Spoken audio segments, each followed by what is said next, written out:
Luego, por ejemplo, había un momento que contaba que hoy me he encontrado una serpiente, ¿no? Y pegado en la hoja estaba la piel de la serpiente. O sea, es una joya que tiene ahí mi padre. Y las últimas 10 páginas eran todas las entradas que él había visto en África, en el cine, mientras hacía servicio militar. Y ahí yo es donde me doy cuenta que yo de dónde vengo. Digo, mira, o sea, es que es esto, ¿no? Lo grabo y entonces le doy al stop y le digo, ahora salte, ¿no? Entonces se sale de la cámara, entonces le vuelvo a dar al grabar y entonces cuando veo el plano veo a mi primillo que hay ahí, entra delante de la cámara y hace plup y desaparece. Y eso es algo que yo había estado pensando, digo, claro, esto si le das al grabar y luego lo cortas y le sacas aquí, pues esto yo pensaba ya de pequeño yo. Y fue lo primero que rodé cuando tuve una videocámara. Recuerdo que mi madre solo me lo preguntó una vez, me dijo, hijo, ¿estás seguro de que quieres estudiar esto? Porque cuesta mucho dinero. Yo dije, sí. Y entonces mi madre se iba a la gente y le decía, es que este hijo, si no le dejamos estudiar esto, se muere. Lo tenía tan claro, ¿no? Sí, Sería un sí, friki total. sí, sí, mi madre le decía eso a sus amigas, es que como no le dejes estudiar esto, se muere. Y sí, sí, lo Entonces, pagaron ellos, sí, sí. Ahora se lo devolveré. con interés. Pero no lo saben, se lo voy a devolver, pero no lo saben. Este es el momento clave, entrada en las CAC. ¿Cómo vas allí? ¿Cómo recibes aquello? Porque es muchas horas, Buah. es teoría. Bueno, yo recuerdo el primer día de clase que entra la profesora y se pone a hablar de cine. Y yo, claro, estaba sentado en clase, normalmente pues ir a clase es un poco coñazo a veces, ¿no? Pero llegas a una clase que se pone a hablar de cine. Y yo recuerdo estar en la primera clase y decir, o sea, va a ser 4 años así. Tú te ibas creando ya un mundo dirigido a hacer películas y desde una determinada óptica tuya, personal. Eso no es que me sorprendiera, es algo que no esperaba, pero que es un básico. Y es algo que luego cuando recuerdo que Fernando Trueba vino una vez a dar una charla y dijo es una cosa muy importante de la escuela de cine, que es el bar, que es algo que practicábamos mucho nosotros. Íbamos mucho al bar, sobre todo los lunes por la mañana, primera hora, que era la clase de matemáticas, íbamos al bar y nos quedábamos allí, no íbamos a la clase. Contando las Y pelis que habéis visto. el fin de semana, claro, efectivamente. Entonces, es verdad que ahí se establecieron vínculos muy importantes, como decía Fernando, y parte de mi equipo todavía es gente que Eso te iba a estábamos decir. allí Las estudiando en tribus clase. que se crean en las escuelas luego te pueden durar años, ¿no? Sí, es verdad. No solo eso,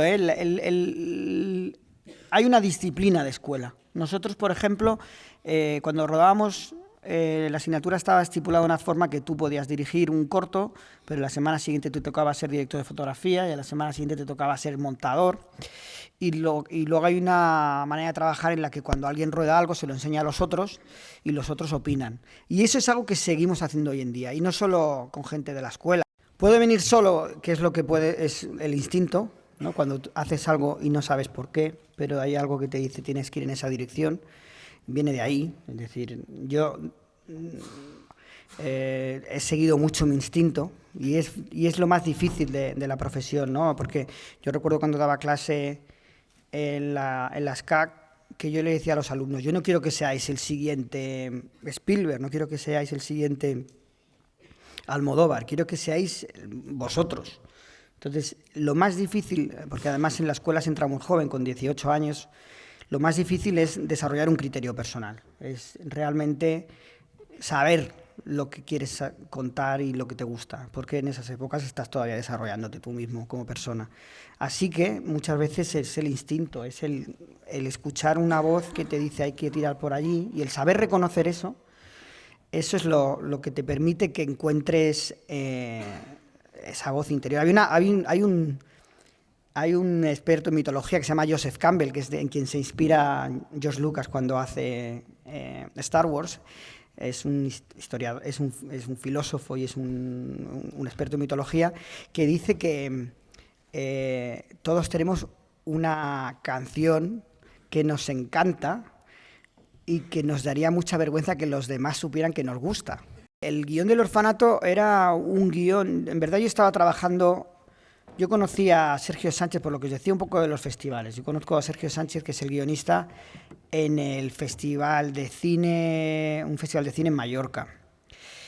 Y vi un corto que se llama 7337 que me parece estupendo y quiero conocer al director, le conozco, nos hicimos amigos y le dije, yo tengo una historia de vampiros que a lo mejor tú puedes escribir. Y entonces para convencer a los productores para que nos pagaran para hacer esa historia de vampiros, Sergio les enseñó un guión que se llamaba Huellas y ese guión se lo enseñamos a los de Rodar y Rodar, que es la productora con la que yo hacía publicidad. Además tuvimos la suerte de que ese año antes Guillermo había hecho el Laberinto del Fauno, que había sido un gran éxito, ¿no? Y eso afectó de manera muy positiva al proyecto del orfanato.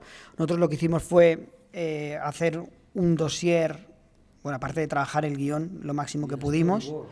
Hicimos un dossier muy completo de imágenes, storyboards, diseños de producción, que acompañaba al guión bajo el sello y la confianza que pudiera dar Guillermo del Toro, y fuimos a una empresa de ventas internacional que es Wild Bunch, que son de los mejores que hay. Ellos lo que hacen es te compran el proyecto y ese proyecto lo venden a distribuidores de todo el mundo. Cuando haces un proyecto independiente, normalmente vas con distribuidores independientes y cada país tiene diferentes distribuidores. Si tú ruedas una película con un estudio, el estudio se lo queda todo y distribuye la película en todo el mundo, ¿no? Universal tiene Universal España, Universal Italia, Universal Estados Unidos, y ellos se quedan el proyecto entero y lo distribuyen. Cuando haces un proyecto independiente, tú lo que haces es le vendes a un señor que te da un dinero por ese proyecto y ese señor se lo vende a diferentes distribuidores en cada país, ¿no? Entonces nosotros vamos con el proyecto del orfanato y Wild Bunch, que viene de hacer el Laberinto del Fauno, está muy contento con Guillermo y le gusta el guión del orfanato y le gustan los cortos que he hecho y los videoclips que he hecho. Hay que reconocerlo, que tener un tipo como él ya en la producción de la película te debió dar una cierta seguridad, ¿no? Sí, lo que nos dio es 1 millón de euros más para poder rodar la película. ¿Desde cuándo? Porque teníamos un 1,4 y costaba 2,8. Y gracias a que estaba Guillermo pudimos contar con ese 1 millón de más y con Belén Rueda, que se sumó al carro también por la confianza que daba el nombre de Guillermo del Toro. Y curiosamente, cuando hicimos Un monstruo viene a verme, lo primero que le dije a Patrick Ness, el guionista y autor de la novela, era que había que encontrar luz al final de la historia, ¿no? Que cuando tú lees la novela Un monstruo viene a verme, ahora voy a hacer spoilers por si al que no lo haya visto, pero cuando tú lees la novela de Un monstruo viene a verme, la novela acaba en el momento en el que la madre se muere y te quedas destrozado. Entonces yo le decía a Patrick Ness, la gente cuando va al cine, tú les puedes destrozar, pero luego vuelven a casa. Es decir, que tú no les puedes matar porque ellos vuelven a casa. Si tú quieres que el espectador se proyecte en la historia y que de alguna forma vea su historia, en la historia de los personajes, tú no puedes matar al espectador. No puedes matar a la madre y enviarla a casa, porque es aquello que decía Hitchcock de que si uno pagase por subirse a una atracción y la atracción no funcionase o se chocase, tú te sentirías estafado, porque hay una sensación de seguridad que te da él. Tú vas al cine, puedes sufrir mucho, pero vuelves a casa. Y entonces yo le decía a Patrick Ness, hay que encontrar luz, porque al final el espectador vuelve a casa. El punto de llegada es este momento en el que yo me emociono y quiero saber por qué me emociono, ¿no? Y entonces ahí empiezas a trabajar con el guionista muy de cerca, porque siempre trabajo muy de cerca con el guionista. Pero tú no escribes al principio. No, a veces sí para que el guionista tenga más claro lo que quiero contar, pero yo soy más de decirle las directrices, ¿no? En un buen guión ya está la dirección de una película. Claro. Entonces ahí te implicas mucho con el guionista para que la película vaya en la dirección correcta.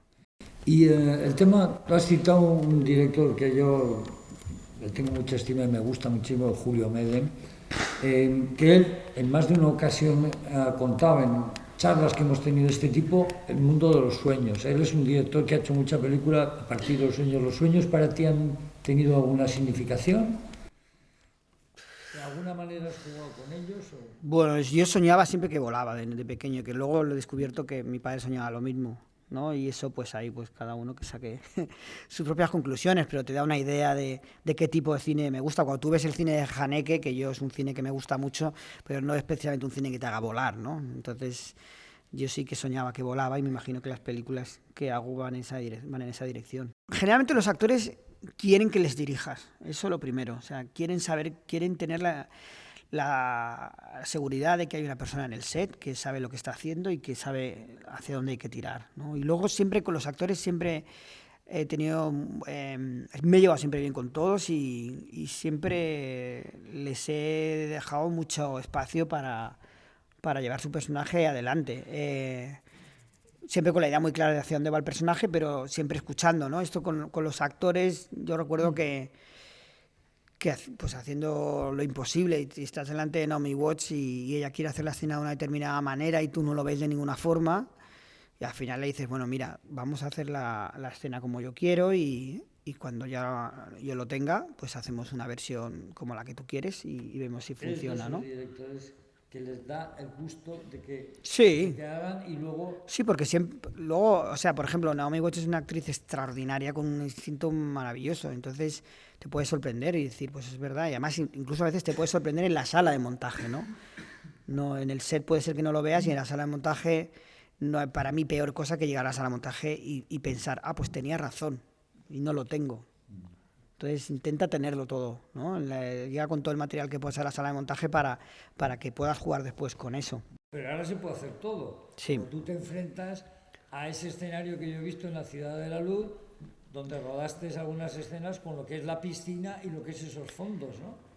Sí, en ese sentido, claro, cuando hacía la promoción de Jurassic World todo el mundo me preguntaba, ¿cómo se siente hacer una película grande de estudio de Hollywood con todos esos medios, ¿no? Y para mí fue mucho más difícil hacer lo imposible, porque era una segunda película, solo había hecho una, era gigantesca, rodaba en un idioma que no era el mío, con unos medios, muchos medios, pero muy justos también para el presupuesto que teníamos, con actores, con estrellas internacionales. Entonces, para mí, realmente yo la sensación de hacer una gran película de Hollywood por primera vez la tuve con Lo Imposible, no la tuve con Jurassic World, porque era eso la película al fin y al cabo, era una épica, ¿no? que era mucho más grande que El Orfanato por todos lados, ¿no? Entonces eso ya lo sentí en Lo Imposible y de hecho Lo Imposible es una película de la que continuamente oigo hablar en Hollywood, es una película que hablas con los actores. El otro día conocí a Peter Weir y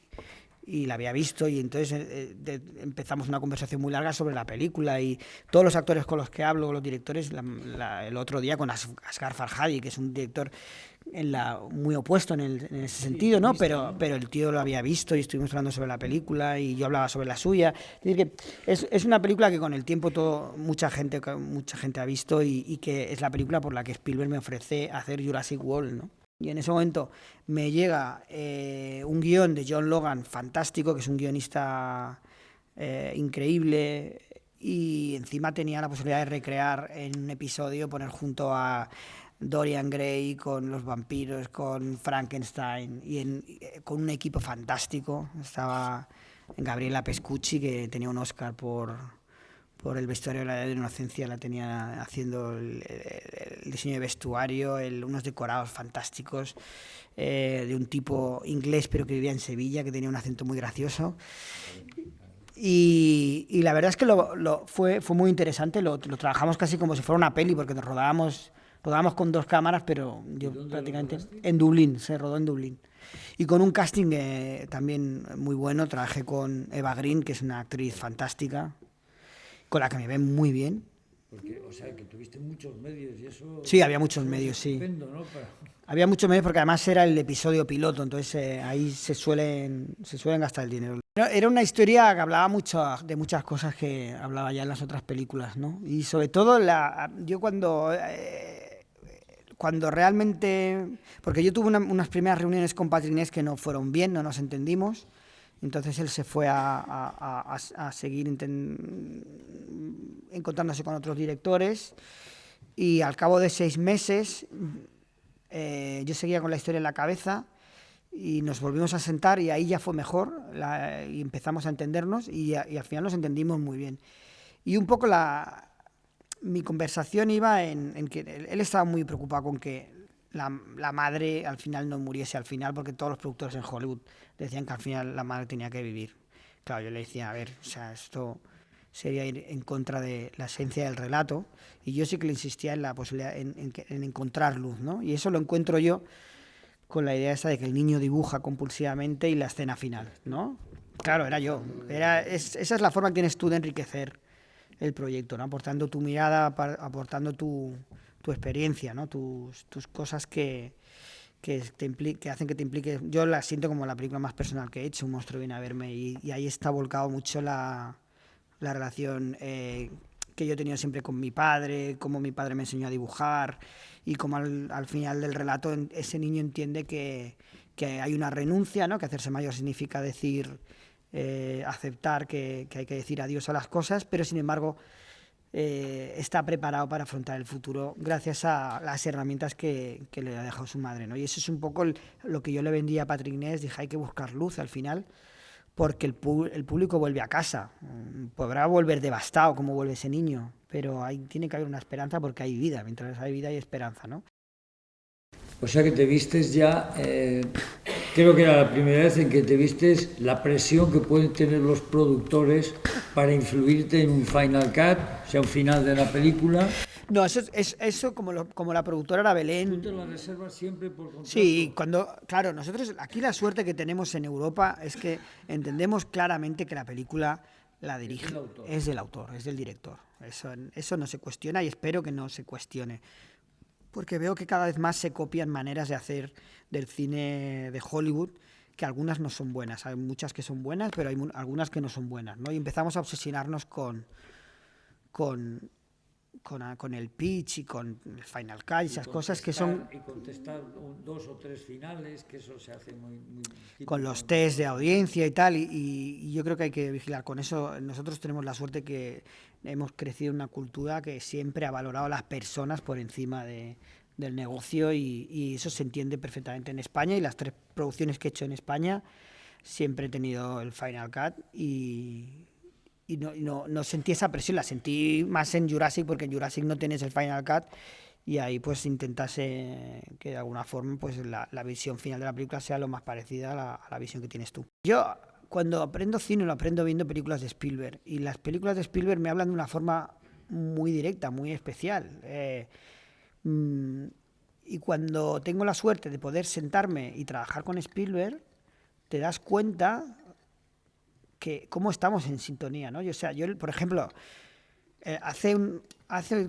como 5 o 6 años la revista Sight and Sound me pidió hacer la lista de las 10 mejores películas de la historia. Y yo una que puse fue West Side Story, y Spielberg está haciendo ahora un remake de West Side Story. Yo no sabía que le gustaba tanto. Entonces, la película que más me impactó de Truffaut, cuando hicieron el ciclo famoso de cuando yo era pequeño en televisión española, fue La piel dura de Truffaut, que es la película sobre los niños. Y es una de las películas de cabecera, y La semilla de E.T. en Spielberg. Entonces dices tú, ostras, hay algo muy especial, ¿no? En las historias que está contando Spielberg, en cómo las cuenta, ¿no? Que yo aprendo a hacer cine viendo a Spielberg, y eso, en el momento en que te sientas a trabajar con él, se traduce en una sintonía plena. O sea, que yo le digo, la secuencia, le enseño un storyboard o le enseño un animatic de la escena, y el tío la entiende al momento y me sugiere 4 ideas, y tal y como me las sugiere, entiendo perfectamente lo que quiere hacer, y le respondo yo con una tercera idea que él dice, maravilloso, hagamos eso, ¿no? Y es esa forma de trabajar de tú a tú con Spielberg que es lo mejor que me llevo yo de Jurassic, ¿no? El poder sentarme con la persona con la que has aprendido haciendo cine y ver el proceso creativo, ¿no? Saber que este chico, además, cuando le hablas, porque estamos hablando el mismo idioma, yo me hice con tu cine, pues muy... Hombre, intentas... que sea, le debió gustar que tú le dijeras... Claro, bueno, intentas no hacerle demasiado la pelota cuando estás con él, porque claro, él estará harto de que la gente le diga esas cosas, pero sí que es verdad que hay momentos que le dices, a ver, que esto lo aprendí de ti, o sea, no estás como que, a ver, que esto no lo he hecho yo, lo has hecho tú. Imagino que hubo a un momento de estas charlas, ¿cuánto tiempo hablaste con él? Hablé bastantes veces. Él estaba muy liado porque estaba haciendo 2 películas a la vez. Estaba haciendo Los papeles del Pentágono y Ready Player One. Pero cada vez que tenía una parte importante de la película trabajada a nivel de guión, de storyboards y de animatics, pues yo pedía una reunión con él y él te la daba. Hacíamos un Skype o incluso nos llegamos a sentar alguna vez con él personalmente. ¿Y no había un momento ese que te sentías como a medio palmo del asiento diciendo, joder, que estoy con Spielberg, coño? Sí, hombre, no, sí, evidentemente la primera vez que hablas con Spielberg y te sientas a trabajar con él, estás muy nervioso pero yo creo que eso, una de las cosas que dicen la talla, la gran talla como persona que tiene Spielberg, que es que en el momento que tú entras en una habitación con él todo el rato te hace sentir que la persona importante en la habitación eres tú, ¿no? Y lo primero que me dice Spielberg, la primera vez que nos reunimos cuando ya he tomado la decisión de hacer la película, Spielberg me dice, no sabes la suerte que tenemos de tenerte como director, ¿no? Claro, y te lo dice Spielberg, ¿no? Entonces, él yo creo que sabe que él es una persona que de alguna forma apabulla, ¿no? Y lo que hace es hacerse pequeño a tu lado, ¿no? Intentar siempre hacerte ver que tú eres la persona importante. Y luego, en el momento que te pones a trabajar una historia, y esto vale por Spielberg o vale con los actores de Hollywood o con las grandes estrellas, no hay nada más importante que la historia. Y entonces ya ahí Spielberg te dice una cosa y tú lo que estás pensando es, ¿esto está bien o está mal? O sea, no te da igual. Pero sin ningún problema, tú tenías clara la idea y la defendías frente a él. Sí, pero digamos, sin ningún complejo de estar con un monstruo que ha hecho mucho cine y yo que se las sabe todas, ¿no? nunca tuve que defender una idea de forma tajante con Spielberg. Y a eso me refiero con la sintonía. O sea, yo con Spielberg le dije, yo recuerdo una cosa de guión que yo le decía, a ver, esto, mira, yo esto no sé cómo solucionarlo, pero estuve pensando que igual lo podríamos hacer así. Y él me decía, así lo vas a hacer, así es como hay que hacerlo. Y cuando te lo dice, es verdad que él lo dice. Porque Además te va dando una seguridad, porque si ya dos sí, o sí, tres sí. veces te dice, venga, sí, Sí, sí, me gusta, sí, ¿no? sí, era como que, claro, yo por ejemplo me voy a contar, hablando con el guionista, había una cosa que no sabíamos cómo solucionar. Y yo le dije, pues se lo preguntamos a Spielberg. Y me decía, hombre, no sé, vamos a intentar solucionarlo antes, me decía, ¿no? Y yo hablé con Spielberg esa semana y yo se lo solté, dije, oye, mira, eso no sabemos cómo hacerlo. Y eso creo que eso lo valora el director, lo valora el productor. Que tenga la honestidad de decirle, oye, ¿tú cómo lo harías? ¿No? Porque al momento le dije yo, esto no sabemos muy bien cómo hacerlo. Yo pensaba que igual podemos hacer eso. Y fue cuando dijo, es que hay que hacerlo así. Y de verdad que cuando te dice algo que hay que hacerlo así... O sea, que te hizo sentir autor, pese a que el Final Cut se lo reservaba. Sí, ¿No? bueno, evidentemente no es lo mismo cuando haces Un monstruo viene a verme que cuando haces Jurassic World. O sea, tú estás al servicio de una saga de películas y hay equipo, me imagino, unas expectativas en todo el mundo y sobre todo hay unas expectativas comerciales y tienes que asegurarte que sea una película que funcione y tal. Pero con Spielberg tú hablas de cine. Tú hablas de cine y hablas del guión, hablas de los planos y hablas del casting y no hablas de dinero. Hablas de dinero cuando yo recuerdo una vez que había una escena que costaba muchísimo dinero hacer y me dijeron, esto no lo puedes hacer porque no hay dinero. Y yo pensé, bueno, o sea, no hay dinero. ¿Cuánto cuesta esta escena? Si quito 10 planos de efectos visuales del resto de la peli, puedo hacer esta escena. Y yo recuerdo un día que hablando con Spielberg, le enseñé la escena y dijo, es maravillosa, vamos a hacerla. Y alguien dijo, no hay dinero para hacerla. Y me dijo, hombre, pues tendrás que quitar planos. Y yo le dije, ya están quitados. Y me dijo, pues hagámosla. Y se hizo. ¿Y cómo se vuelve un poco a la realidad de tu estudio, tu paseo en bicicleta por la mañana, tu deporte? Es decir, bueno, después de haber ido tan lejos con Spielberg, ¿cómo vuelvo a mi realidad? ¿Te pide ahora una película intimista? Porque me dijiste que ya estás... ¿Quieres volver un poco a algo más intimista, más recogido? ¿O ya te vas a tirar a por todas? Ya no tienes límites. ¿Por dónde vas? Bueno, pues es verdad que ahora, después de haber hecho Jurassic, me apetece volver a casa y hacer una película aquí, pero no lo sé. Estoy desarrollando. Ya te digo, como a mí lo más importante es el guión y eso es lo que me da fuerza, ¿no? Tener un guión en el que confío. Ahora estoy valorando historias y cuando tenga un guión que yo me vea preparado para poder pasar a la siguiente fase, lo decidiré. Pero ¿Eres de los que maneja, digamos, apuntes de varias historias? sí, sí, lo intento, sí. Lo que pasa es que yo cuando me pienso en una historia me obsesiono con esa idea y me cuesta mucho encontrar espacio Pero igual no es el momento, hay para gente que otras la guarda ideas. y dice, ahora sí, ¿no? Sí, Digamos. eso sí, claro, eso sí que ha pasado, ¿no?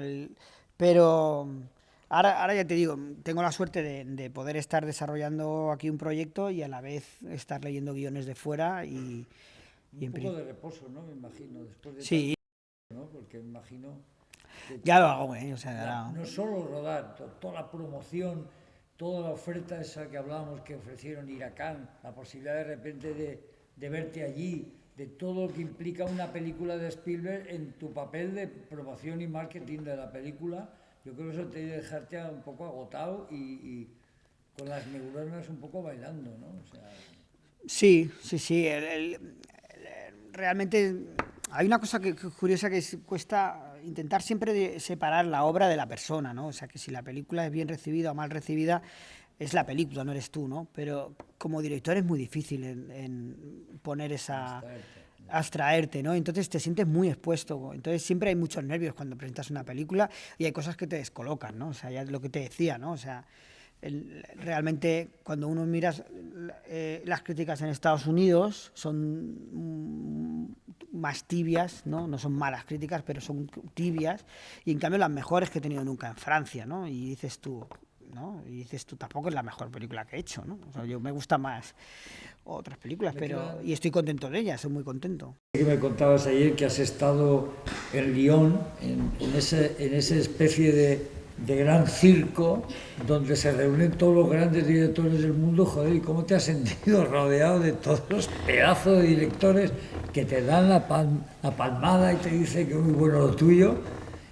Debes de estar como en un sueño viendo a toda esta gente. Sí, ¿Cómo lo llevas? ¿Cómo lo manejas y cómo lo administras para no volverte loco y que no se te vaya la olla? Porque te bueno, puedes ir a la olla. es que ha pasado todo muy rápido. Es que hace 11 años, ¿no? Que dirigí El Orfanato y he hecho 4 pelis, una serie de televisión por en medio. Y pasado todo muy rápido y no te da tiempo a procesar. Y luego sigo siendo muy cinéfilo, sigo yendo al cine cada semana y me encanta el cine y me encantan los directores, me encanta sentarme con ellos. Con tus Y amigos y tu tribu y tu gente de claro, siempre, y ¿no? aparte, sí, efectivamente. Entonces, eh, el año pasado fui al Festival de Lyon, que es un festival muy bonito porque es un festival de clásicos, donde solo no ponen películas nuevas, ponen clásicos. Y se hace en Lyon, que es el lugar donde nació el cine. O sea, Lumière. ahí está el Instituto de Lumière. Y en Francia hay una relación muy especial con la cultura y se admira desde todos los ámbitos. La cultura es patrimonio, es uno de los principales patrimonios de Francia, ¿no? Y desde todos lados políticos, de todos lados de la sociedad, se sienten muy orgullosos y quieren a la cultura y es fantástico. Y fui el año pasado por primera vez porque me invitó el director del Festival de Cannes, Thierry, me invitó a ir a Lyon y me lo pasé pipa. O sea, te pasas el día viendo clásicos en pantalla grande. Luego estás comiendo con mitos del cine. Para mí, yo como cinéfilo, sentarme en la mesa con Jean-Paul Belmondo, con Claude Lelouch, con gente como Asghar Farhadi, ¿no? Que como decía puede parecer un cine muy lejano al mío, pero me interesa muchísimo lo que hace, ¿no? Intercambiar ideas y reírte con ellos y pasar tiempo con ellos, a mí me llena mucho, ¿no? Y sobre todo el amor que hay hacia el cine es espectacular, ¿no? O sea, tú recuerdas, ahora he vuelto a ir este año y, y allí o sea, entras a una obsesión de un clásico y la sala está tan llena como esta y hay directores sentados en la sala y antes de la sesión te presentan, ¿no? Dices, vamos a ver esta película, viene alguien, te presenta, a lo mejor viene un director que no es el de la película, es un director que te habla de ese clásico y te presentan a ti, ¿no? Tenemos la suerte de tener en el público a este actor y la gente le aplaude, a este director, la gente le aplaude. Es un amor por la cultura que se nota que se nota en la sala, ¿no? Y realmente lo pasé muy bien el año pasado y este año he vuelto. Realmente a mí lo que me gusta es que eres un consumidor de todo tipo de cine. Yo creo que es recomendable a los futuros directores que consuman mucho cine de todo tipo, no solo enfocado al cine que exclusivamente les gusta a ellos, ¿no? Que vayan al cine, porque hay muchos directores que sabemos que no ven cine. Pero eso fue la suerte de ver de muy niño cine muy diferente, ¿no? Lo que te decía de que hubiera un ciclo en televisión española que te programaban, lo mismo te programaban Truffaut, que Charlotte, que Charles Chaplin, que Hitchcock, que Eric Romer hicieron uno, que es así que no me gustaban tanto. Era demasiado joven para entenderlas. Pero la suerte de ver todo ese cine, Kurosawa, ¿no? O sea, yo recuerdo ver las películas de Erzuzala, ¿no? Y yo estaba fascinado viendo esa película, ¿no? Ver cine tan diferente, de tantos tamaños, de diferentes culturas, de tan niño, yo creo que me ha ayudado a tener esta idea del cine tan diferente, ¿no? Que puedas pasar de rodar Un monstruo viene a verme a rodar Jurassic World, ¿no? El cine en sala, además, ¿no? Sí, el cine en sala. El cine en sala es condición, es otro concepto, sí. Bayona productor, o sea, ya llevas 2 películas producidas, tienes ahí otras propuestas. Ayer me comentabas cómo tú sientes una necesidad también en ese sentido de ayudar a gente con talento a que pueda estrenar sus películas, lo que hizo Del Toro contigo. Claro. Más o menos, ¿no? Bueno, él hizo ese pacto, ¿no? De decir, bueno, yo te produzco una película, pero cuando tú puedas tendrás que producir una película a un director novel, y eso fue lo que hicimos con El secreto de Marrowbone, que fue una película de Sergio Sánchez, que había escrito el guión de El orfanato y Lo imposible. Y luego Hey New York, que se pasó anoche, ¿no? De Gustavo Sánchez. Sí, que es una película que cuando me la hizo llegar mi hermano, que es DJ, y conocí a Gustavo a través del festival, y Gustavo está muy relacionado con la imagen, con la escena electrónica, y llevaba 10 años rodando en Nueva York siguiendo unos personajes, y era muy interesante lo que nos enseñó, y no tenía el dinero para acabarlo, y dijimos, pues esto merece la pena invertir el dinero y que la gente pueda descubrirlo. O sea que tu faceta productor está y vas a seguir con ella. Sí. Además te enriquece también, ¿eh? Te enriquece ver las cosas desde otro ángulo, y te ayuda a tomar perspectiva incluso de cuál es tu posición en el trabajo, ¿no? Puede estar bien posarse de vez en cuando después de venir grandes proyectos y al siguiente dedicarte un poco a producir, ¿no? Y una cosa muy bonita que dijo el otro día Scorsese en el discurso del premio Princesa de Asturias, que es que todos formamos parte de una larga conversación. O sea, todo esto es lo mismo. Yo vengo de Lyon, de escuchar a estos directores, y vengo aquí y cuento esto aquí, y alguien en el público igual el día de mañana hará una película, y todo es parte de lo mismo. Entonces, o sea, yo siempre he pensado que lo bien que le vaya a la gente es lo bien que me va a ir a mí. Me hace mucha ilusión realmente venir a este festival, que venía con mis cortos, y ahora estar aquí recibiendo una espiga de oro, pues es algo que me hace muy feliz. Sí, yo creo que la Seminci está sobreactuando conmigo. ¡Jota! En el extranjero le llaman J.A. J.A.